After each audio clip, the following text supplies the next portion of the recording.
Bordeaux-Paris en 4h13, c'est la dernière performance de la SNCF, Monsieur Aramon. Dernière performance en date, elle sera suivie sans doute de beaucoup d'autres. Cette liaison devient la plus rapide de France.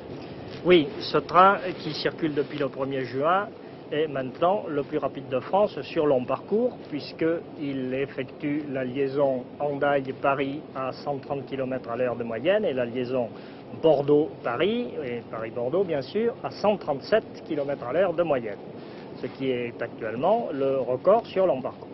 Quelles sont les pointes de ce train? Ce train circule à la vitesse maximum de 160 km/h, puisque pour l'instant, compte tenu de l'infrastructure actuelle sur Bordeaux-Paris, nous ne pouvons pas dépasser cette vitesse limite.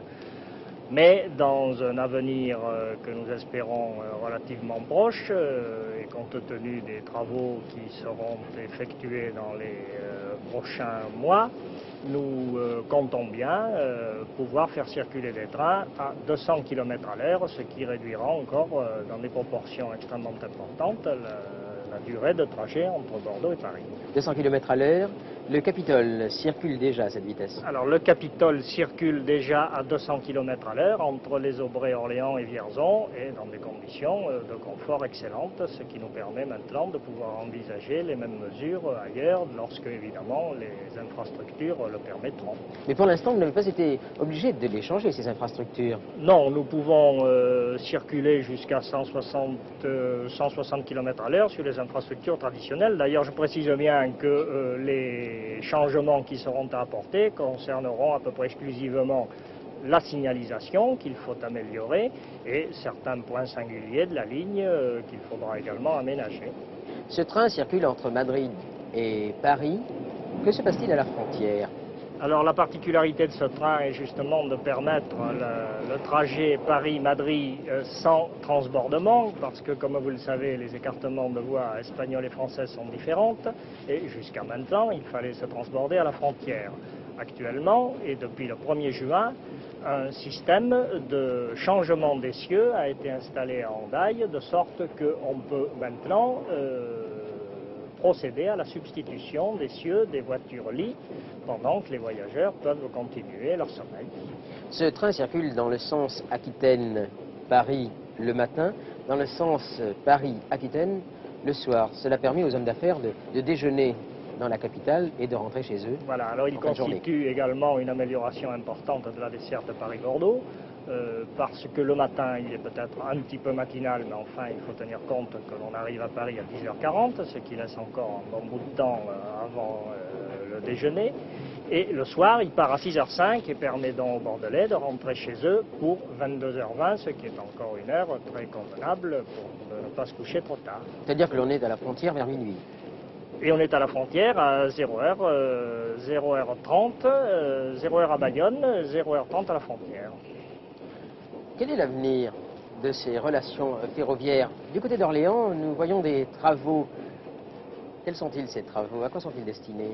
Vous voyez entre Orléans et Paris une nouvelle infrastructure que l'on est en train de créer et destinée aux essais que l'on fait actuellement avec l'aérotrain. Il s'agit d'une technique révolutionnaire de transport de surface qui est déjà en service sur l'eau, puisque vous avez entendu parler des bateaux sur coussin d'air. Cette technique est la même puisque l'aérotrain circule donc sur coussin d'air.